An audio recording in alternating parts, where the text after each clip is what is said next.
کی معلومات رکھنی چاہیے۔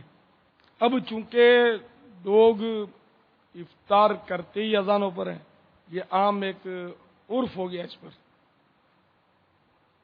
اس لیے مؤذن کو بہت زیادہ احتیاط کی ضرورت ہے۔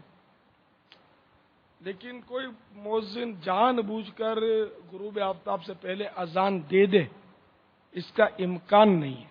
کوئی مسلمان مؤذن ایسا نہیں کر سکتا، نہ کوئی مسلمان وقت سے پہلے ویسل بھونگڑا جو بجتا ہے وہ بجا سکتا ہے۔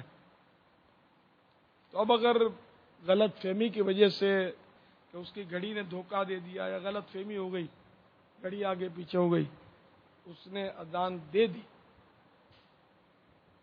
تو اس کے اذان کے مطابق جس نے روزہ افطار کر لیا، بھلے غلط فہمی میں کیا، پورا وقت ہو گیا یہ سمجھ کر کیا، ان سب کو روزے قضا کرنے ہوں گے۔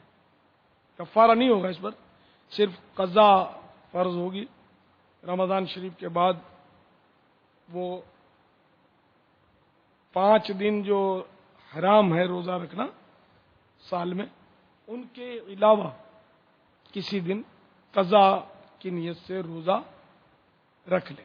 مؤذن صاحب سے لڑنا، الجھنا، برا بھلا کہنا، باتیں بنانا کہ اس کو بھوک بہت لگی تھی، اس کو روزہ لگ گیا تھا، اس کو جلدی کھانا تھا، یا یہ جاہل ہے تو بدھو ہے تو فلاں ہے، اس طرح کی باتیں آپ کو گناہوں میں اضافہ تو کر سکتی ہیں، آپ کے روزے کو نہیں بچا سکتی، روزہ تو آپ کا ٹوٹ ہی گیا۔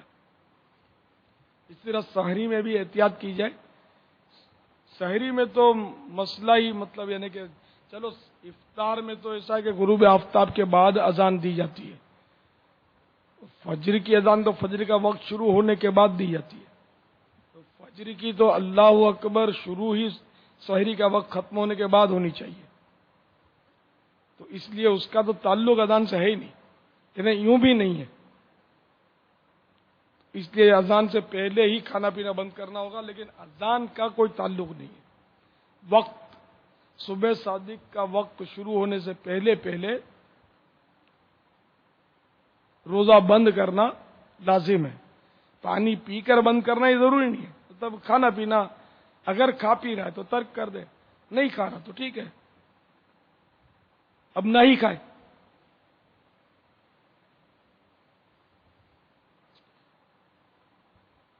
واللہ تعالی اعلم ورسولہ اعلم عز وجل وصلی اللہ تعالی علیہ وآلہ وسلم۔